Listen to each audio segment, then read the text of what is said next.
말씀은 미가서 7장 18절입니다. 주와 같은 신이 어디 있으리이까?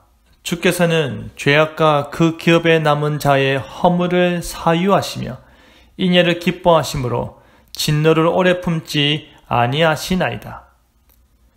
미가 선지자는 사마리아와 예루살렘을 향한 애통과 애곡 속에서도 하나님의 인애하심을 기대하고 있습니다. 풍요로웠던 그 땅의 열매가 사라지고 경건한 자와 정직한 자가 그들 가운데서 찾을 수가 없었습니다. 심지어 그들의 가장 선한 자라도 가시 같고 가장 정직한 자라도 찔레 울타리보다 가시가 굵어 고통을 줄 정도로 총체적으로 타락하였지만 그래도 미가는 하나님의 인애를 사모하는데요. 주와 같은 분은 없다라는 제목으로 말씀이 주는 교훈을 함께 나누겠습니다.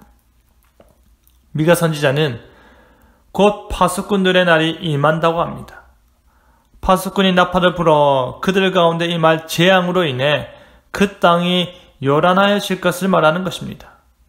하나님의 심판으로 인해 열국은 부끄러워 자기 손으로 입을 막을 것입니다.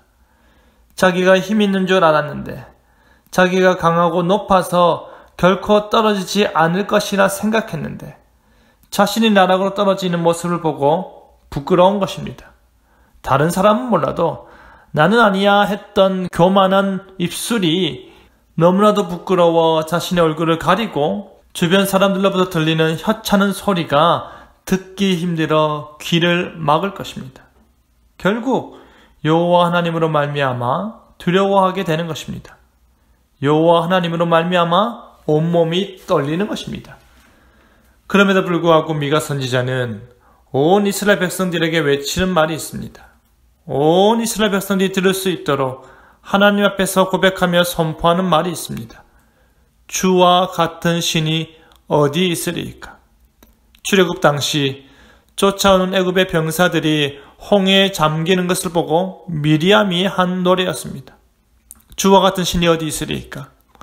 하나님의 구원하심은 자신들이 지금 겪고 있는 당장의 위협과 어려움을 제거함으로 인해 구원함을 얻기에 그 전능하신 하나님의 유일하심을 노래한 것입니다.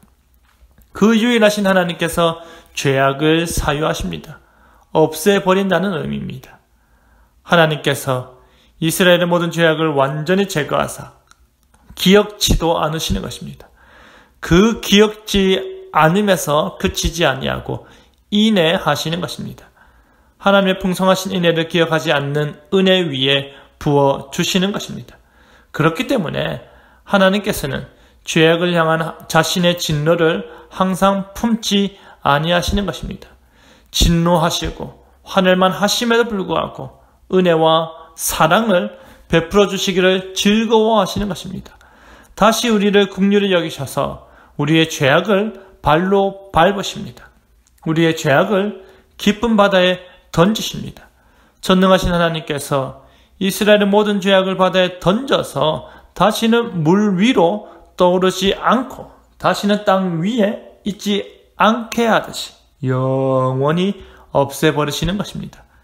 메시아를 통한 궁극적인 하나님의 긍휼의 사역임과 동시에 구원의 사역으로 이루시는 것입니다. 그와 같이 행하시는 이유는 바로 하나님께서 이스라엘의 열조들과 언약을 맺으셨기 때문입니다.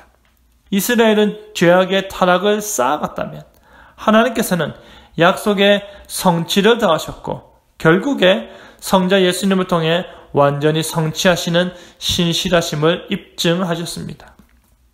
사랑하는 성도 여러분, 주와 같은 신이 어디 있을까요? 아무리 친한 친구라 하더라도 내 모든 행위들을 바다에 던지면서까지 기억에서 지워버리지는 않습니다.